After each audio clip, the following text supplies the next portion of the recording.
আজকে আমি তোমাদের সাথে শেয়ার করছি লাউ পাতার বাটার রেসিপি। আর এই লাউ গাছটা হয়েছে আমাদের বাড়িতে, আর এই রেসিপিটা আমার মায়ের ভীষণ ভালো লাগে খেতে। তো দেখো, এর জন্য আমি এখানে নিয়ে নিয়েছি খুব সুন্দর সুন্দর লাউ পাতা। পাতাগুলো বেশ কিন্তু সুন্দর নরম।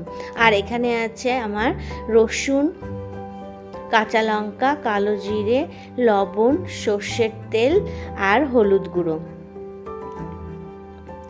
এবার সব কিছু আমি একটা মিক্সার গ্রাইন্ডার জারে নিয়ে নেব। তো পাতাগুলোকে আমি এখানে কুচি কুচি করে কেটে নিয়েছি, আর তারপরে এর মধ্যে একে একে সবগুলো ইনগ্রিডিয়েন্টস কিন্তু অ্যাড করে দিতে হবে।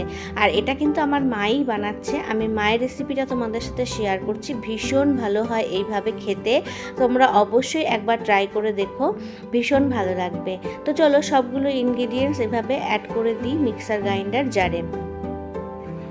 এক থালা গরম ভাত কিন্তু উঠে যায় এই লাউ পাতার বাটা দিয়ে, সত্যি খুবই ভালো হয় খেতে। তো দেখো, এখানে মিক্সার গ্রাইন্ডার জারে সব ইনগ্রিডিয়েন্টসই আমরা দিয়ে দিচ্ছি, আর সর্ষের তেলও কিন্তু এর মধ্যে অ্যাড করে দেব। তেল দিয়ে বাটো। তো সব কিছু একসাথে এখানে আমরা পেস্ট করে নিয়েছি। এবার একটা কড়াই গরম করে তার মধ্যে অ্যাড করে দেওয়া হচ্ছে বেশ কিছুটা পরিমাণে মাস্টার্ড অয়েল বা সর্ষের তেল। আর সর্ষের তেল কিন্তু এই রেসিপিতে মাস্ট। তারপরে আগে থেকে যে বেটে রেখেছিলাম সেই বেটে রাখা পাতাগুলো এর মধ্যে অ্যাড করে দিচ্ছি। আর খুব ভালো করে এবার কিন্তু আমাদের এটাকে শুকিয়ে নিতে হবে। তো বেশ মিডিয়াম টু লো ফ্লেমে এটাকে আমাদের রান্না করতে হবে। আর দেখো, ধীরে ধীরে কিন্তু এটা শুকিয়ে আসছে।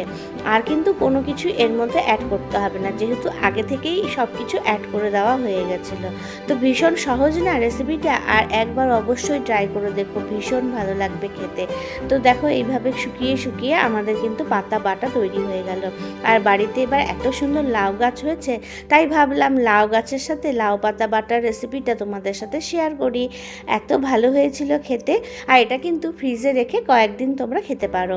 যখন খাবে তখন সেই পরিমাণ বের করে নিয়ে গরম করে ভাতের সাথে মেখে খেলেই হয়ে গেল। কেমন লাগলো রেসিপিটা অবশ্যই জানিও। ভালো লাগলে সাবস্ক্রাইব করে সাথে থেকো।